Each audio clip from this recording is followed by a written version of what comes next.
আজকে বলবো হকের ব্যাপারটি। হক, হক শব্দটি হচ্ছে বাতিলের বিপরীত, মিথ্যার বিপরীত, অসত্যের বিপরীত। শব্দটি কি? হক। এর অর্থ হচ্ছে সঠিক, নির্ভুল, সত্য, ন্যায়, ইনসাফ ইত্যাদি এই কথার মধ্যে এসে যায়। এর মধ্যে আল্লাহর হক এবং বান্দার হক এসে যায়। হকের দাওয়াত অর্থ হচ্ছে ঈমানদারদের সমাজ এরকম হবে না যে বাতিল মাথা উঁচু করে দাঁড়াবে আর হকপন্থীরা মাথা নিচু করে তারপরে চলবে, নাহকের বিরুদ্ধে কথা বলবে না, চুপ করে থাকবে। এটা ঈমানদার যে সমাজে বাস করে সেই সমাজের চিত্র এরকম হতে পারে। চিত্র হবে যে সমাজে হক বাস করবে, ঈমানদারেরা বাস করবে, সেই সমাজের ভেতরে বাতিলের বিরুদ্ধে ঈমানদারেরা সোচ্চার হবে, তাদের কণ্ঠের আওয়াজ বুলন্দ হবে। কোন অসত্যকে, কোন মিথ্যাকে, কোন নাহককে সে বরদাস্ত করবে না। এটাই হলো ঈমানের দাবি। এটা কিসের দাবি? দেখুন, হক থেকে যদি চুপ থাকা হয় তাহলে মারাত্মক অবস্থা হবে। হযরত দাউদ আলাইহিস সালামের জামানায় শনিবারের দিন মাছ খাওয়া নিষিদ্ধ ছিল। আছে না কোরআন শরীফে? মাছ খাওয়া নিষিদ্ধ ছিল। আল্লাহ পাকের এই নিষেধকে অমান্য করে মাছ খাইল যারা, ইহুদিদের মধ্য থেকে আল্লাহ পাক ৭০,০০০ বনী ইসরাইলকে, ইহুদিদেরকে কি বানাইছিলেন? কি বানাইছিলেন? বানর বানাই দিলেন। এখন ইহুদি গুলো যে বান্দর হয়ে গেল, এটা কোরআন শরীফে আছে কিনা? আছে কিনা? দারুন সাহেব মনে করলেন যেটা একটা মহা মুসিবতের কথা। ইহুদিরা এরা যে বান্দরের জাত, এদের মধ্য থেকে এতগুলি লোক বান্দর হইছে, আমাদের এই কলঙ্ক আমরা মেটাই কি করে? সুতরাং শিয়াল ভাবলো আমার একার লেজ যখন কেটেছে, সকলের লেজ আমি কেটে ছাড়বো। তখন ইহুদিদের সন্তান ডারউইন সে বলল, পৃথিবীর মানুষগুলি আসলে মানুষ না। আচ্ছা, মানুষ না তো কি এগুলা? এগুলা ছিল সিম্পাজি, ওরাং ওটাং, বান্দর ছিল। দেখো না, বান্দরের সাথে মানুষের কিছু মিল টিল আছে। মানুষগুলিকে তারা বান্দর বলল, ডারউইন সাহেব। এখন আমি বুঝি না যে কোন জিনিসের সাথে কোন জিনিসের সিমিলারিটি থাকলে এটা ওটার পূর্বপুরুষটা কি করে বলা যায়? পাবদা মাছ দেখতে তো বোয়াল মাছের মতো, নাকি বলেন? পাবদা চেনেন না বোঝায় শ্রীরঙের মানুষেরা? পাবদা দেখতে বোয়ালের মতো। কিন্তু কেউ কি কোনোদিন বলেছে যে এই পাবদারাই পুটি টুটি খাইয়া একদিন বোয়ালে পরিণত হয়ে গেছে? এটা কখনই বলা হয় না। সুতরাং বানরের সাথে মানুষের মিল ডারউইন সাহেব কোথায় খুঁজে পেলেন আমি জানি না। তিনি বললেন কি, এই মানুষগুলি আসলে ছিল বাঁদর, তাদের পাছায় ছিল লেজ। তারা দাঁড়াতো গিয়ে কিসের উপরে থাকতো? ডালে ডালে ঘুরতো। তারপরে পাছায় লেজের উপরে ঘা লাগলো। এরপরে একদিন লেজ তার খসে পড়ে গেল। সেদিন থেকে এই লেজবিহীন মানুষে পরিণত হলো। আসলে মানুষ ছিল সব বান্দর। নাউজুবিল্লাহি মিন যালিক। কয় বোতল খাইয়া এরকমের মত উনি প্রকাশ করেছিলেন, আল্লাহই ভালো জানে। কোরআন শরীফে এই ঘটনাটা আল্লাহ পাক উল্লেখ করেছেন। আল্লাহ রাব্বুল আলামিন বলেন, وَلَقَدْ عَلِمْتُمُ الَّذِينَ اعْتَدَوْا مِنْكُمْ فِي السَّبْتِ فَقُلْنَا لَهُمْ كُونُوا قِرَدَةً خَاسِئِينَ। ইহুদিদেরকে লক্ষ্য করে আল্লাহ পাক বলছেন, নিজেদের জাতির সেই সব লোকদের ঘটনা নিশ্চয়ই তোমাদের মনে আছে যারা নাকি শনিবার দিনের বিধানকে অমান্য করেছিল, মাছ খেয়েছিল। এই মৎস্য নিষিদ্ধ মৎস্য ভক্ষণ করার কারণে কতগুলো বান্দর হইল? ৭০,০০০। এই ৭০,০০০ লোকই কিন্তু মাছ খায় নাই। ৩টা ভাগ হয়ে গিয়েছিল। কয়টা ভাগ হয়েছে? 3টি ভাগ হয়েছে বনী ইসরাইলের মধ্যে। এক ভাগে মৎস্য খেলো, খুব বুদ্ধি করে খেলো তারা, মানুষ তো বুদ্ধি দারুণ।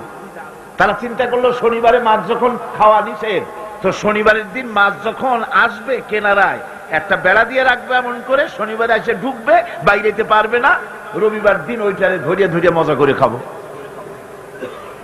নিষিদ্ধ মৎস্য ভক্ষণ করলো, এই হলো এক শ্রেণী।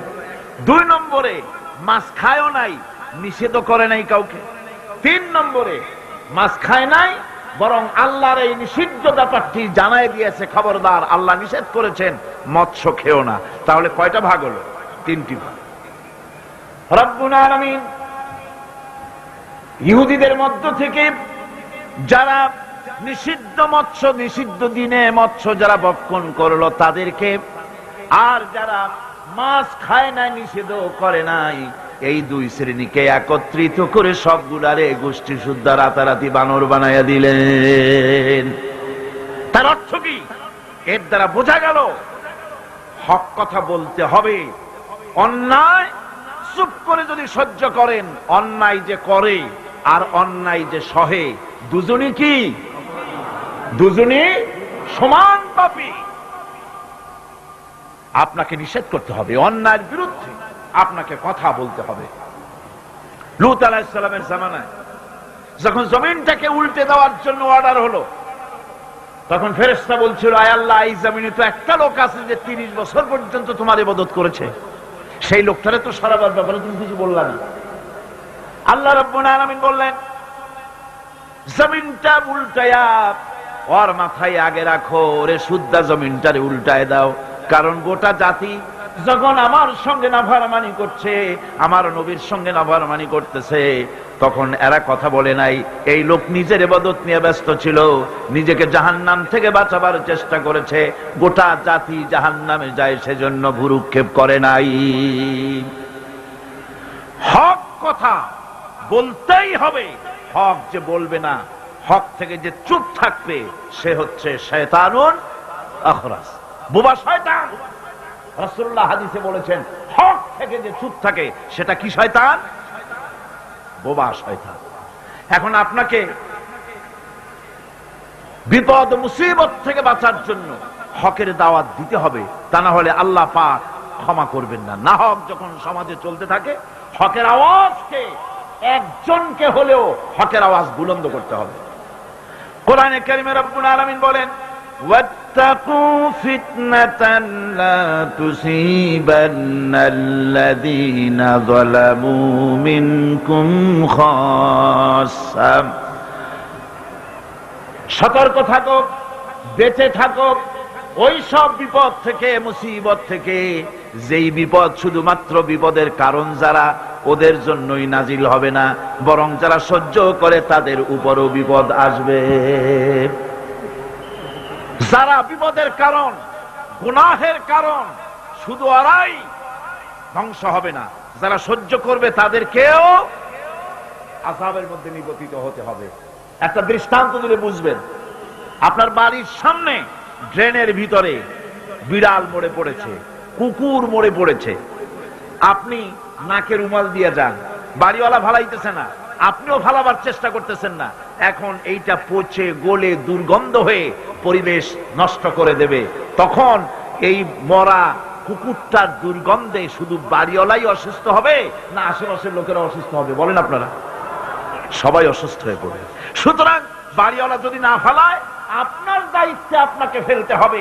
অন্যায় যেখানে উঠবে সেখানেই তাকে নির্মূল করতে হবে। এটা হলো উম্মতে মুহাম্মাদীর দায়িত্ব। আল্লাহ পাক এর জন্য বলেছেন, ওয়ালতাকুম মিনকুম উম্মাতুন ইয়াদউনা ইলাল খায়র ইয়া'মুরুনা বিল মা'রুফি ওয়া ইয়ানহাউনা আনিল মুনকার ওয়া উলাইকা হুমুল মুফলিহুন। তোমাদের মধ্যে এমন কিছু লোক থাকা দরকার যারা মানুষকে কল্যাণের দিকে ডাকবে এবং অকল্যাণ থেকে মানুষকে ফিরাবে, কল্যাণের দিকে ডাকবে, হকের দিকে ডাকবে, নেক কাজের দিকে ডাকবে, মানুষকে ভালো কাজের দিকে ডাকবে। এরকম কিছু লোক তোমাদের মধ্যে হয়ে যাওয়া উচিত, তৈরি হওয়া উচিত, যারা হকের দাওয়াত নিয়ে তারা সমাজে বেরোবে। কারণ মুসলমানেরা হলো, আমাদের সম্পর্কে আল্লাহ পাক বলেছেন, কুনতুম খায়রা উম্মাতিন উখরিজাত লিন-নাসি তা'মুরুনা বিল মা'রুফি ওয়া তানহাউনা আনিল মুনকার। তোমরা হচ্ছে শ্রেষ্ঠ জাতি। আমরা কি জাতি? আমরা যে শ্রেষ্ঠ জাতি সে কথা বলার মতো হিম্মত এখন আমাদের আর নাই, যার জন্য আপনারা আওয়াজ দিলেন তা শোনাই গেল। মুসলমানেরা কি জাতি? খায়রে উমাম, ইমামে আকওয়াম। পৃথিবীর ভিতরে সমস্ত জাতি সমূহের ভেতরে শ্রেষ্ঠ জাতি কারা? আরো জোরে বলুন। একথা কে বলেছেন? আল্লাহ পাক বলেছেন, তোমরা শ্রেষ্ঠ জাতি। তোমাদের দায়িত্ব হচ্ছে তা'মুরুনা বিল মা'রুফ ওয়া তানহাউনা আনিল মুনকার। তোমাদের দায়িত্ব হচ্ছে ভালো কাজের আদেশ করবে, অন্যায় কাজ থেকে মানুষদেরকে ফিরাবে। এটা হচ্ছে তোমাদের দায়িত্ব। এই দায়িত্ব যদি আমরা পালন করতাম তাহলে আমাদের সমাজের ভেতরে এই অন্যায় অসত্য টিকে থাকতে পারত না। আমরা মানুষকে ভালো কাজের আদেশ দেই না। ভালো কাজের আদেশ দিতে হলে ক্ষমতায় থাকতে হয়। আদেশ আর অনুরোধ এ দুটো কি এক জিনিস? আদেশ আর অনুরোধ দুটো কি এক জিনিস? আদেশ দিতে গেলে আদেশের জায়গায় পৌঁছাতে হয়। আদেশের জায়গায় না গিয়ে কাউকে হুকুম দেওয়া যায় না, অনুরোধ জানাতে হয়। গভর্নমেন্টের কাছে বিনীতভাবে অনুরোধ জানাই, সিনেমার অশ্লীলতার জ্বালায় টিকতে পারি না, রমজান মুবারক এসেছে, এই অশ্লীল সিনেমার ছবি নামায় ফেলা হোক, বিনীতভাবে অনুরোধ জানাই। এটা হলো অনুরোধ। আর আল্লাহ বলছেন ইসলামের ব্যাপারটা অনুরোধের ব্যাপার নয়, এটা হচ্ছে আদেশের ব্যাপার। ক্ষমতায় এমন লোক পাঠাতে হবে যে রমজান মাস এলে পরে অর্ডার দেবে, সিনেমার সমস্ত ছবি আর গান বন্ধ করে দাও। হোটেলের কোন দরজা খোলা থাকতে পারবে না, কোন খাবারের দোকান মুসলমানদের খোলা থাকতে পারবে না। এটা হচ্ছে অর্ডারের কাজ। তা'মুরুনা বিল মা'রুফ, আমর, হুকুম, ওয়ার্ডার। অনুরোধ করে হয় না, এটা আদেশ দেওয়ার মাকামে যেতে হয়। সেই আদেশের মাকামে আমরা কি যেতে পেরেছি? পারিনি। আমাদের অবস্থা হচ্ছে মোল্লার দৌড় মসজিদ পর্যন্ত। এই কথাটা যে কে শুনাইছে আল্লাহই জানে। मोल्ला को जो मिला है मस्जिद में सजदे की इजाजत, मुल्ला को जो मिला है मस्जिद में सजदे की इजाजत, नालायक समझते हैं यही इस्लाम की आजाद। मौलवी साहेब मस्जिদের ইমামতি পাইছেন আর মনে করেছেন যে আমি ইসলামের স্বাধীনতা পেয়ে গিয়েছি। ডিসি সাহেব যদি দাওয়াত দেয়, মন্ত্রী সাহেব যদি দাওয়াত দেয়, আনন্দ অস্থির হয়ে যায়। আরে বাপ রে, ডিসি দাওয়াত দিছে, কি সোজা কথা, মরি কি বাঁচি, উঠি কি পড়ি। ওই জায়গা পার্লামেন্ট, সেক্রেটারিয়েট, বঙ্গভবন যেদিন কোরআনের দখলে আসবে সেই দিন অর্ডার দিয়ে অন্যায়কে বন্ধ করা সম্ভব হবে।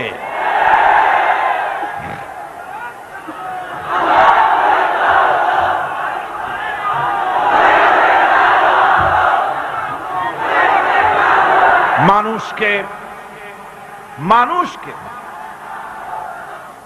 হকের দাওয়াত দিতে হবে। আল্লাহ রাব্বুল আলামিন বলেন, ওয়ামান আহসানু কাওলাম মিম্মান দাআ ইলাল্লাহি ওয়া আমিলা সালিহান ওয়া ক্বালা ইন্নানী মিনাল মুসলিমিন। ওয়ামান আহসানু কাওলাম মিম্মান দাআ ইলাল্লাহ, ওর থেকে ভালো কথা আর কার হতে পারে যে ব্যক্তি মানুষকে আল্লাহর দিকে ডাকে। সুবহানাল্লাহ বলেন, সুবহানাল্লাহ বলেন। আল্লাহর দিকে যে ডাকে সেই ওয়ামান দা ইলাইহি, হাদিস শরীফের ভিতরে আছে মান ক্বালা বিহি সাদাকা। কোরআন থেকে যে কথা বলে সে কি কথা বলে? সত্য কথা বলে। কোরআন থেকে যে কথা বলে সত্য কথা বলে। মান ক্বালা বিহি সাদাকা ওয়া মান আমিলা বিহি উজরা। আরে কোরআন থেকে যারা আমল করে আল্লাহ তাদেরকে পুরস্কৃত করেন। ওয়ামান হাকামা বিহি আদালা, কোরআন থেকে যে বিচার করে সেই জাস্টিস ইনসাফ কায়েম করে। ওয়ামান দা ইলাইহি হুদিয়া ইলা সিরাতিল মুস্তাকিম, আর যারা কোরআনের দিকে দাওয়াত দেয় তাদের দাওয়াতই সহজ সরল দাওয়াত। আওলাদের রাসূল আপনাদের সামনে কোরআনের দাওয়াত দিলেন, কোরআনের পক্ষে কাজ করুন, সবাই হাত উঁচু করে আপনারা সমর্থন দিয়েছেন। আমরাও অপেক্ষা করব এই সমর্থন আপনারা কতদিন বজায় রাখতে পারে। আল্লাহ যেন তৌফিক দেন। জোরে বলেন আমিন, আরো জোরে বলেন আমিন। ওয়ামান আহসানু কাওলাম মিম্মান দা ইলাল্লাহ, ওর চাইতে ভালো কথা আর কার, যে মানুষকে আল্লাহর দিকে ডাকে। আমরা কার দিকে ডাকি? বিশ্বাস করুন, আমরা তো সমাজতন্ত্রের দিকে মানুষ ডাকি না। বলেন, আমরা কি সমাজতন্ত্রের দিকে মানুষ ডাকি? পুঁজিবাদের দিকে ডাকি, জাতীয়তাবাদের দিকে ডাকি, ধর্ম নিরপেক্ষ মতবাদের দিকে ডাকি। আমরা কার দিকে ডাকি? ধর্ম নিরপেক্ষ মতবাদ আল্লাহর তৈরি না মানুষের তৈরি? পুঁজিবাদ আল্লাহর না মানুষের? সমাজতন্ত্র আল্লাহর না মানুষের? জাতীয়তাবাদ আল্লাহর না মানুষের? আরে কোরআন কার, ইসলাম কার? সেই আল্লাহ রাব্বুল আলামিনের দিকে আমরা ডাকি। আমরা আমার বাপের দিকে ডাকি না, মায়ের দিকে ডাকি না, দাদার দিকে ডাকি না, মন গড়া কথা বলি না। ওলামায়ে হক কথা বলে কোরআনের কথা। সুবহানাল্লাহ। ওয়ামান আহসানু কাওলাম মিম্মান দা ইলাল্লাহ, ওয়ামান আহসানু কাওলাম মিম্মান দা ইলাল্লাহ। ওর থেকে ভালো কথা আর কার হবে, যে ব্যক্তি মানুষকে ডাকে আল্লাহর দিকে। সুবহানাল্লাহ, প্রাণ ভরে কান সুবহানাল্লাহ। আমরা কোন নেতার দিকে মানুষকে ডাকি না, আল্লাহর কসম। আমরা কোন মানুষের পূজা করি না, কোন ব্যক্তির পূজা করি না, কোন নেতার পূজা করি না, কোন নেতার দিকে মানুষকে আকর্ষিত করি না। আমরা মানুষকে ডাকি আল্লাহর দিকে, আর ডাকি বিশ্ব নবী সাইয়্যিদুল মুরসালিন আশরাফুল আম্বিয়া রাহমাতুল লিল আলামিন জনাবে মুহাম্মদুর রাসূলুল্লাহ সাল্লাল্লাহু আলাইহি সাল্লামের দিকে মানুষদেরকে ডাকি। ওয়ামান আহসানু কাওলাম মিম্মান দাআ ইলাল্লাহ, ওর থেকে ভালো কথা আর কার হবে, যে মানুষকে আল্লাহর দিকে ডাকে। ওয়া আমিলা সালিহান, আর এরপরে সে নেক কাজ করে, সৎ কাজ করে। ওয়া ক্বালা ইন্নানি মিনাল মুসলিমিন, আর আমি হচ্ছি মুসলমানদের একজন। আমি মুসলমান তা বলছে না, কিন্তু কি বলছে? আমি মুসলমানদের একজন। এই আয়াত নাজিল হলো কখন? যখন মক্কায় মুসলমানদের উপরে অত্যাচারের স্টিম রোলার চালানো হচ্ছিল। মুসলমানদেরকে চিৎ করে শোয়াইয়া আগুনের উপরে চিৎ করে শোইয়েছে। আগুনের আংটা আগুনের উপরে চিৎ করে শুইয়ে দিয়ে বুকের উপরে পাথর চাপা দিয়ে রাখা হয়েছে। হযরতে খুবাইব রাদিয়াল্লাহু তাআলা আনহুকে খালি গায়ে দেখে একদিন হযরত ওমর বলেছিলেন, খুবাইব, তোমার পিঠের এমন অবস্থা কেন? কোমরটা এরকম চিকুন, পিঠের ভিতরে এত বড় বড় গর্ত কেন? তিনি বললেন, ওমর ভাই, তোমার কি মনে নাই, ইসলাম কবুল করার অপরাধে কাফির বেঈমানেরা আমাকে মারধর করেছে, না খাওয়ায় রেখেছে। তারপরেও যখন ইসলাম আমাকে দিয়ে ছাড়াতে পারলো না, তখন আগুন জ্বালালো, আংটা আগুন বিছায় দিয়া আমাকে চিৎ করে শুইয়া দিয়া আমার বুকের উপরে পাথর চাপা দিয়া রাখলো। আগুন পুড়ে পুড়ে গোশতের মধ্যে ঢুকলো, গায়ের রক্ত আর চর্বি গলে গলে আগুনগুলো নিভে গেল। সেই যে পিঠের ভিতরে গর্ত হয়েছে, আজও পর্যন্ত পিঠের গর্ত মুছে যায় নাই।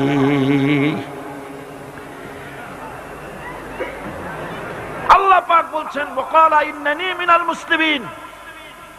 ওই সাহাবীরা যখন নিজেকে মুসলমান বলে পরিচয় দেওয়ার অর্থই হলো সিংহ, ব্যাঘ্র, হিংস্র প্রাণীর সামনে নিজেকে সুপর্দ করে দেওয়া, সেই পজিশনে, ওই প্রেক্ষাপটে মুসলমানরা বলতেছে, ইন্নানি মিনাল মুসলিমিন, যে মুসলমান গুলারে তোমরা পিটাও, আমি ওদের একজন মুসলমান। কত বড় সাহসের কথা! যাদেরকে মারতেছো, পিটাইতেছো, আগুনের উপরে রাখতেছো, আমি তাদেরই একজন মুসলমান। সুবহানাল্লাহ। এইরকম মার খেয়ে অস্থির হয়ে তারপরে হযরত হাব্বাব বিন আল-আরিত রাদিয়াল্লাহু তাআলা আনহু রাসূল করিম সাল্লাল্লাহু আলাইহি ওয়াসাল্লামের খিদমতে হাজির হয়ে বলেছিলেন, শাকাউনা ইলা রাসূলিল্লাহ সাল্লাল্লাহু আলাইহি ওয়াসাল্লাম ওয়া হুয়া মুতাওয়াসসাদুন বুরদাতুন লাহু ফি জিল্লিল কাবা। তিনি কাবা শরীফের ছায়ায় আরাম ফরমাচ্ছিলেন। হযরতে খাব্বাব বিন আরিদ সেখানে গিয়ে বললেন, আলা তাস্তানসিরু লানা, আলা তাদউ লানা ইয়া রাসূলুল্লাহ, হে রাসূল আপনি কি আমাদের জন্য দোয়া করবেন না, আমরা তো শেষ হয়ে গেলাম।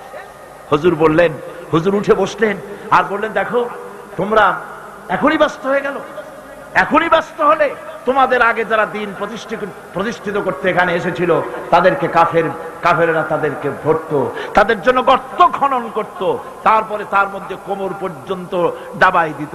সুম্মা ইউতা বিল মানশাব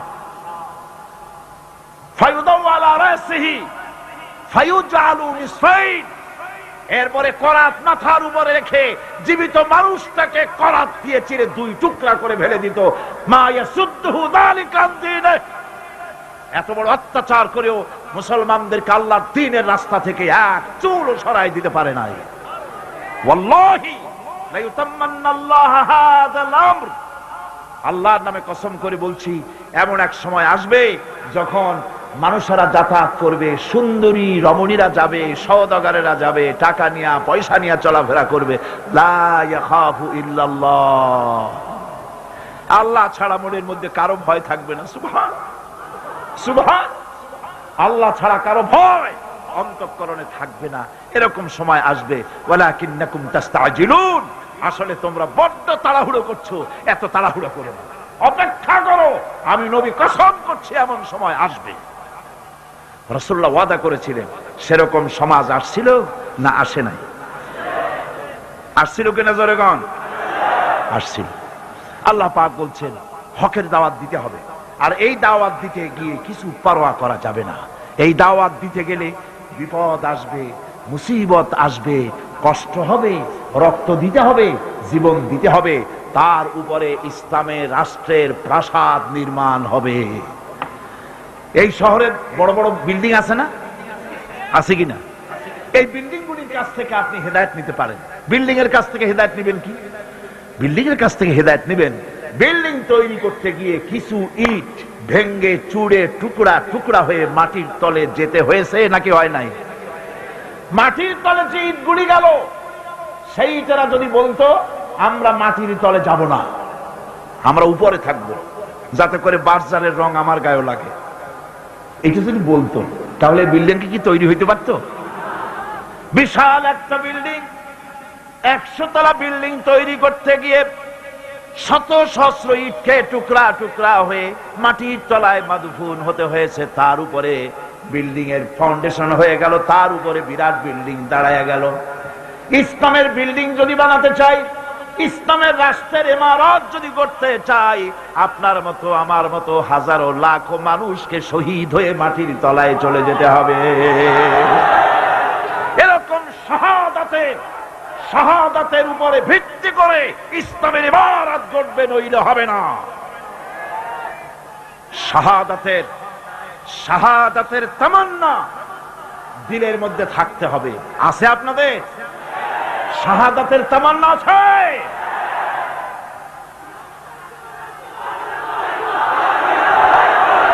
বুখারী শরীফে এসেছে, বুখারী শরীফে এসেছে, মক্কা শরীফে আব্দুল উজ্জা 20 বছরের যুবক, 20 বছরের যুবক ইসলাম কবুল করার জন্য পাগল, কিন্তু চাচা ইসলাম কবুল করে না বলে করতে পারছে না। চাচার অধীনে আছে, এতিম মানুষ, বাড়ি নাই, ঘর নাই। চাচ্ছিল চাচা যদি ইসলাম কবুল করে আমিও করব। যখন নাকি রাসূলুল্লাহ হিজরত করলেন, আব্দুল উজ্জা বলতেছে, ও চাচা, মুহাম্মদুর রাসূলুল্লাহ সাল্লাল্লাহু আলাইহি ওয়াসাল্লাম আখিরি জামানার পয়গম্বর, এটা আপনি মানেন কিনা? চাচা বলছে, আমার তো তাই মনে হয়। তাহলে ইসলাম কবুল করবেন নাকি? তিনি বললেন, না, ইসলাম আমি কবুল করব না। আব্দুল উজ্জা বলছে, আমি দীর্ঘদিন অপেক্ষা করতেছিলাম আপনি ইসলাম কবুল করবেন বলে। আপনি যখন করবেন না, আপনি সাক্ষী থাকেন, আমি আমার কথা ঘোষণা করে দিলাম, আমি মুসলমান হয়ে গেলাম। লা ইলাহা ইল্লাল্লাহু মুহাম্মাদুর রাসূলুল্লাহ।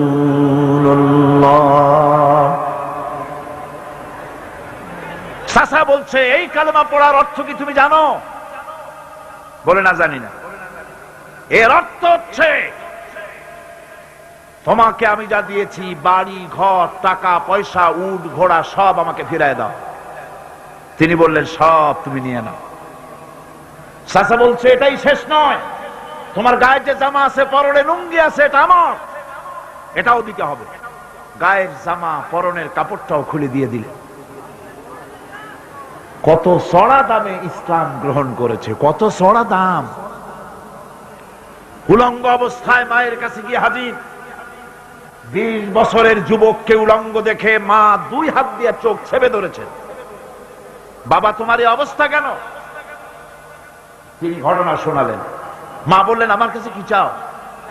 ছেলে বলছে, মা, একটা কাপড় চোপড় কিচ্ছু একটা দাও, আমি মদিনাতুর রাসূল, মদিনায় চলে যেতে চাই, রাসূলুল্লাহর কাছে আমি যেতে চাই, আমি পাগল হয়ে গেছি, আমার একটু কাপড় দাও।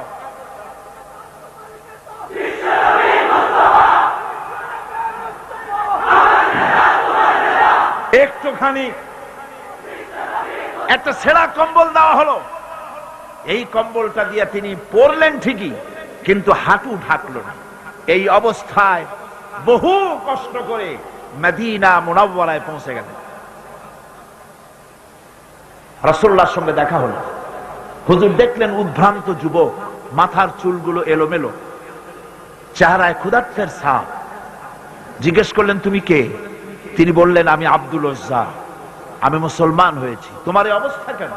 তিনি ঘটনা শুনালেন যে আমার লুঙ্গিটাও আনতে পারি নাই মায়ের কাছ থেকে, মাও আমার গরিব, তার কাছ থেকে কোন ক্রমে এই সব ছেঁড়া কাপড়টা নিয়ে এসেছে। হুজুর বললেন, তোমার নাম আব্দুল উজ্জা নয়, তোমার নাম আব্দুল্লাহ, আব্দুল্লাহ জুলবাজাদাইন। তিনি কাপড়ের ব্যবস্থা করলেন, আসহাবে সুফফার কাছে তার দায়িত্ব দিয়ে দিলেন, আর বললেন, একে কোরআন শরীফ শিখাও। আসহাবে সুফফার ভিতরে থেকে তিনি কোরআন শিখতে লাগলেন। কোরআন শরীফ চিল্লায় চিল্লায় তিনি পড়তেন। সাহাবায়ে কিরাম অভিযোগ করলেন, হে আল্লাহর রাসূল, আব্দুল্লাহ চিৎকারে আমাদের ঘুম নষ্ট হয়ে যায়, নামাজেও ডিস্টার্ব হয়, সে যখন এত চিৎকার দিয়ে তেলাওয়াত করে। নবীজি বললেন, সাহাবীরা, আব্দুল উজ্জার কোনো ব্যাপারে বিরক্ত হয়েও না, তাকে বেশি করে চিল্লাইতে দাও, জোর করে তেলাওয়াত করতে দাও, কারণ তার ঈমান আনার পেছনে বড় দাম দিতে হয়েছে, বড় কষ্ট করে ঈমান এনেছে, পরনের লুঙ্গিটা পর্যন্ত আনতে পারে নাই, তাকে প্রাণ ভরে তেলাওয়াত করতে দাও। ইত্তাবসারে তাবুকের যুদ্ধের দামামা বেজে উঠল। আল্লাহর নবী চান্দা চাইলেন, যার কাছে যা আছে হাজির করো। মেয়ে লোকেরা গলার হাত দিল, নাকের ফুল দিল, কানের দুল দিল, টাকা পয়সা দিল, সোনাদানা দিল। স্তূপ হয়ে গিয়েছে হুজুরের সামনে। আল্লাহর নবী প্রশ্ন করলেন, সকলে তো দিলে, কিন্তু আমার আবু বকর কোথায়? হযরত আবু বকর রাদিয়াল্লাহু তাআলা আনহু একটা পিলারের আড়াল থেকে বেরোলেন, হাতে ছোট্ট একটা থলি হুজুরের হাতে উঠাই দিলেন। থলির মুখটা খুলে যখন ঢালা হলো, দেখা গেল তা থেকে কিছু কয়েকটা দিরহাম আর কিছু গম তা দিয়া পড়লো। হুজুর হযরত আবু বকরের দিকে তাকালেন, তাকিয়ে দেখেন হযরত আবু বকরের চোখের পানি দাড়ি ভিজে ভিজে পড়তেছে। নবীজি বললেন, ও আমার সাহাবীরা, আজকে তোমরা সবাই মিলে যা দান করেছো, এ সকল দানের তুলনায় আবু বকরের দান আল্লাহর দরবারে বেশি মর্যাদা হয়ে গেছে। সকলের মধ্যে প্রশ্ন জাগলো। এই প্রশ্ন নিরসন করার জন্য নবীজি প্রশ্ন করলেন, তুমি কত দিছো, কত রাখছো? প্রত্যেক সাহাবী বললেন, আমি এত দিয়েছি, বাড়ি এত আছে, অর্ধেক দিছি, অর্ধেক আছে, 12 আনা দিছি, 4 আনা। হযরত আবু বকর রাদিয়াল্লাহু তাআলা আনহুকে প্রশ্ন করা হলো, তুমি কি দিয়েছো, বাড়ি কত রেখে এসেছো? হযরত সিদ্দিক আকবর রাদিয়াল্লাহু তাআলা আনহু বলছেন, ইয়া রাসূলুল্লাহ, আল্লাহ পাকের কসম করে বলছি, আমি আবু বকরের ঘরে জাগতিক সম্পদ বলতে যা বুঝায় আল্লাহর নবীর কদম মোবারকে উৎসর্গ করে দিয়েছি। আমার ঘরে আল্লাহ তার রাসূল ছাড়া কোনো জিনিস আর বাকি নাই।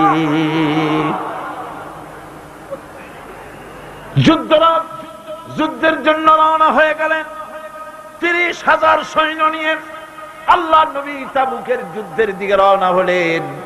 রোমকদের সঙ্গে যুদ্ধ হবে, হযরতে আব্দুল্লাহ পিছন থেকে হুজুরের কাছে এসে দাঁড়ালেন, বললেন, ইয়া রাসূলুল্লাহ, এই জিহাদের জন্য সকলে চাঁদা দিল, টাকা দিল, সোনা দিল, পয়সা দিল, আমি কিছুই তো দিতে পারলাম না। আমি আপনার কাছে দোয়া চাই, আপনি দোয়া করেন এই তাবুকের প্রান্তরে গিয়ে আমি যেন আমার জীবনটা দিয়া যেন আমি এই চাঁদা দিতে পারি, এই জিহাদের জন্য যেন আমার শাহাদাত আল্লাহ রাব্বুল আলামিন মঞ্জুর করে নেন। নবীজি দাঁড়ালেন, একজনকে অর্ডার দিলেন, গাছের একটা বাকল নিয়ে আসো। গাছের একটা বাকল আনা হলো। নবীজি নিজ হাতে আব্দুল্লাহর হাতে বাকলটা বেঁধে দিয়া বললেন, আল্লাহ, আব্দুল্লাহর রক্ত আমি কাফেরদের জন্য হারাম করে দিলাম। হযরত আব্দুল্লাহ চিৎকার করে কেঁদে উঠলেন, ইয়া রাসূলুল্লাহ, আমি চাইলাম শাহাদাতের জীবন, আর আপনি আমার রক্ত কাফেরের জন্য হারাম করতে চাইলেন আল্লাহর কাছে, আমার মনের আশা তো পূরণ হলো না। নবীজি বললেন, আব্দুল্লাহ, এখন যদি তোমার মউত হয়, জ্বরেও যদি তুমি ঘরে বসে মরো, আল্লাহ রাব্বুল আলামিন তোমার শাহাদাতের দরজা নসিব করে দিবেন। তাবুকের প্রান্তরে গিয়ে বেশ কয়েকদিন পর রাসূল করিম সাল্লাল্লাহু আলাইহি ওয়াসাল্লামের কাছে খবর এলো, হে রাসূল, আব্দুল্লাহ কয়েকদিন জ্বরে ভুগে ইন্তেকাল করেছে। হুজুর বললেন, আব্দুল্লাহর গোসল দিয়ে কাফনের কাপড় পরায় নিয়ে আস। আনা হলো, জানাজা পড়া হলো রাতের বেলায়, আলো নাই, অন্ধকার রাত, কবর খনন করা হলো। কবরের কাছে একজন একটা টিম টিম করে আলো জ্বালায় ধরেছে, দুইজনে লাশ উঁচু করে নিয়ে আসছে, আর কবরের ভিতরে একজন দাঁড়ানো লাশ ধরার জন্য।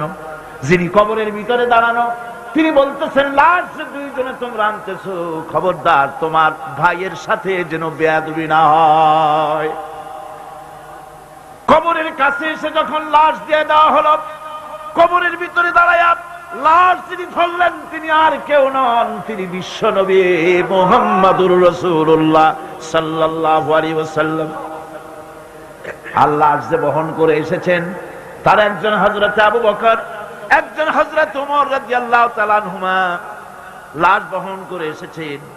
কবরের পাশে হযরত বেলাল আলো উঁচু করে ধরেছেন। রাসূলুল্লাহ নিজ হাতে কবরের মধ্যে আব্দুল্লাহকে শোয়ায় দিলেন। কবর থেকে উঠে এসে কবরের উপরে মাটি দিয়ে নবীজি আল্লাহ রাব্বুল আলামিনের দরবারে কবরের দুদিকে হাত বিস্তার করে নবীজি বললেন, আল্লাহ, আজকের এই সন্ধ্যা পর্যন্ত আমি আব্দুল্লাহর প্রতি রাজি ছিলাম, তুমিও আব্দুল্লাহর প্রতি খুশি হয়ে যাও। আমি রাজি ছিলাম এর উপরে, তুমিও খুশি হয়ে যাও। হযরত ইবনে মাসউদ রাদিয়াল্লাহু তাআলা আনহুমা চিৎকার মেরে কেঁদে বলছিলেন, আয় আল্লাহ, কতই না ভালো হতো আব্দুল্লাহর লাশটা না হইয়া আজকে যদি আমার লাশটা হতো, তাহলে আমার ভাগ্যটা কতটা খুলে যেত। দ্বীনের জন্য, ইসলামকে টিকে রাখার জন্য হকের ময়দানে আসতে হবে, হকের কথা বলতে হবে, ইসলামের পতাকা উঁচু করে ধরতে হবে, ভয় করা যাবে না। ভয় করা যাবে? একটু জোরে সোরে জিকির করেন, সুবহানাল্লাহ, আলহামদুলিল্লাহ, লা ইলাহা, আরো জোরে, সুবহানাল্লাহ,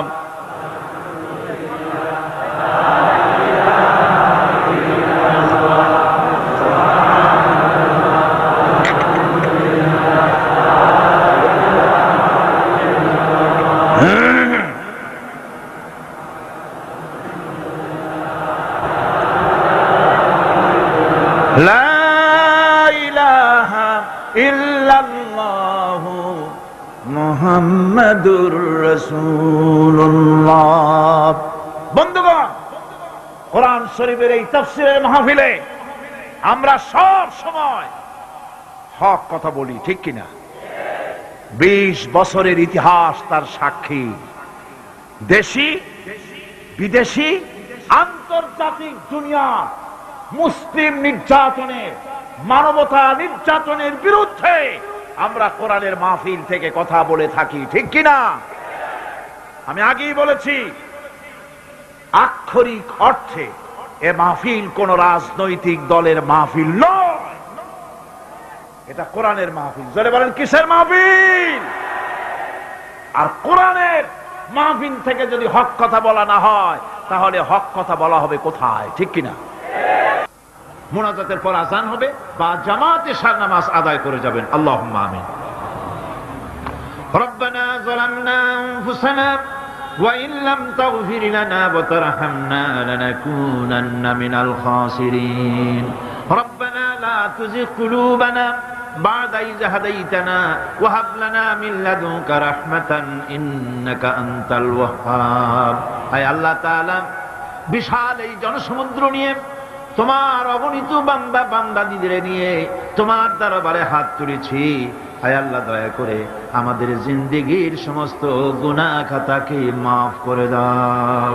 রব্বুল আলামিন, আমাদের মধ্য থেকে যাদের মা বাপ দুনিয়া থেকে জন্মের মতো বিদায় হয়ে গেল, আয় আল্লাহ, আমাদের মা বাপের কবরগুলিকে জান্নাতের টুকরা বানায়া দিও। রব্বিরহামহুমা কামা রব্বায়ানি সগীরা। সবাই পড়েন রব্বিরহামহুমা কামা রব্বায়ানি সগীরা। আয় আল্লাহ রাব্বুল আলামিন, এই মাহফিলে দোয়া কবুল হয় এরকমের ধারণা অনেকের জন্মে গেছে। যেহেতু এটা কোরআনের মাহফিল, এই ধারণার বশবর্তী হয়ে অনেকেই দোয়া চেয়ে পাঠায় দেশ থেকে বিদেশ থেকে। আয় আল্লাহ তাআলা, তুমি দোয়া কবুল করেছো এমন বহু প্রমাণ আমরা ইতিমধ্যেই পেয়ে গেছি। আর আমরা জানি তুমি বলেছো উদুনি আস্তাজিব লাকুম, আমারে ডাকো আমি ডাকের সাড়া দিয়ে দেব। রব্বুল আলামিন, বিনীত ভাবি তোমার আলিশান দরবারে, শাহী দরবারে গোলামের মতো ফরিয়াদ জানাই। যত মানুষ তোমার বান্দা বান্দিরা যত নেক নিয়ত করে দোয়া চায়, সকলের দোয়া কবুল করে নিও। সমস্ত মানুষের অভাব অভিযোগ দূর করে দিও রব্বুল আলামিন। এই মাহফিল অতীতেও তুমি ঋণযুক্ত রাখো নাই, এবারও যেন ঋণগ্রস্ত হয়ে না থাকে। এই শহরে কত বড় বড় ধনী আছে বাবু, তাদের দিলগুলিকে নরম করে দিও। তোমার বান্দা বান্দির দিল নরম করে এই বাজেট যা রয়েছে আল্লাহ তুমি তা পুরা করে তার থেকে আরো বেশি দিয়ে দিও রব্বুল আলামিন। হায় আল্লাহ তাআলা, কোরআনের মাহফিলে বসলাম, যেই হাদিস দিয়ে মাহফিলটা শুরু করেছিলাম, তোমার হাবিব বলেছেন কোরআনের মাহফিলে, জিকিরের মাহফিলে, তোমার আলোচনার মাহফিলে, তোমার হাবিবের আলোচনার মাহফিলে কোন মানুষ এসে হতভাগ্য হয় না বলে তোমার হাবিব বলেছেন। তোমার উদ্ধৃতি দিয়ে তিনি বলেছেন, মাবুদ এই মাহফিলে আমাদের ভাগ্য তুমি বদলাইয়া দাও, আমাদের সাইয়াদ গুলি দয়া করে তুমি হাসানাত দিয়ে বদলাইয়া দাও রব্বুল আলামিন। সমস্ত আলেম ওলামাদের হায়াত দারাজ করে দাও। ইসলামী চিন্তাবিদ, ইসলামী বুদ্ধিজীবী, ইসলাম যারা চায়, ইসলাম যারা ভালোবাসে, তাদের সকলকে আল্লাহ তুমি এক বানায় দাও। আয় আল্লাহ তাআলা, এই মাহফিলে যত লোক উপস্থিত হয়েছে কাউকে তুমি মাহরুম করে দিও না। সকলের ঝুলি তোমার রহমত দিয়ে আল্লাহ তুমি ভরে দাও। আল্লাহুম্মা জিদনা ওয়ালা তানকুসনা وأكرمنا ولا تهنا وأعطنا ولا تحرمنا وآثرنا ولا تؤثر علينا وارضنا وأرض عنا يا كريم يا رب العالمين. ربنا تقبل منا إنك أنت السميع العليم وتب علينا إنك أنت التواب الرحيم. سبحان ربك رب العزة عما يصفون وسلام على المرسلين الحمد لله رب العالمين بحق لا إله إلا الله محمد رسول الله. السلام عليكم ورحمة الله.